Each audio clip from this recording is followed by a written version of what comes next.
Hi, my name is Trebilcock. And I'm Melia Coury. And we're the organizers of the Live It dance performance that's going to be at Ironwood High School at 6:30 p.m. on February 4th. This whole performance was started after a friend of mine, Mackenzie Stalker, died in a traffic accident.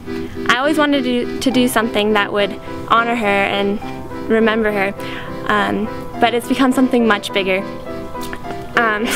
Now this whole performance is involving many different schools within the Peoria High School District.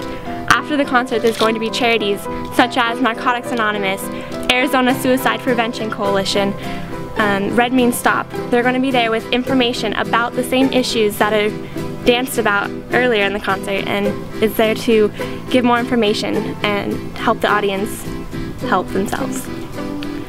And so this kind of, all these ideas sort of help to broaden our perspective and really just to enjoy life. The two of us are going to be doing a duet that centers around the idea of red light running. Mackenzie Stalker and Jennifer Hines, we each represent each of these girls, and we talked to the families and got a bunch of information about them, and all the movement that we did is inspired by these girls who are just truly inspirational. We use things like a red spotlight to kind of symbolize literally a red light in a stop sign.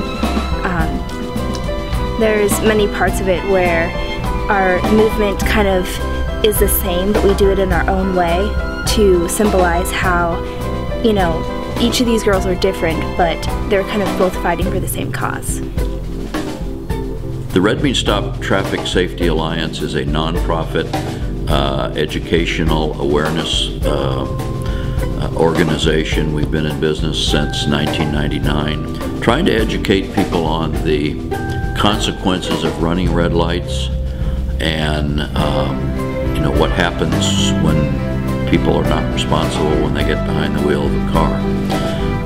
We have brochures, posters, educational videos that we take out to schools, to businesses, and distribute them to anyone who's interested in learning more about traffic safety, how to maybe teach young drivers responsibility when they get behind the wheel of a car.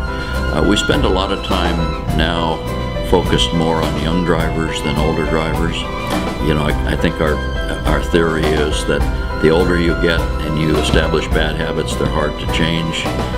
So if we can establish some good, responsible habits with young drivers, maybe those habits will carry on into the future, and we'll eventually have a generation of safe, responsible drivers. So we spend a lot of time in the schools, a lot of time with young drivers. Well, yeah, both of my daughters went to Ironwood, and of course Jennifer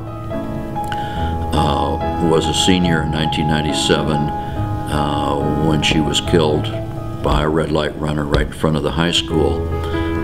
She was a member of DECA, and she was getting ready to graduate just in a few months, and she was going to go on to NAU to major in fashion merchandising and marketing. And so, you know, in March of that year, just before spring break, the accident happened in front of the school, and that kind of put an end to all of her hopes and dreams for the future, as well as ours. We realized that there really wasn't any good advocacy group talking about the consequences of red light running.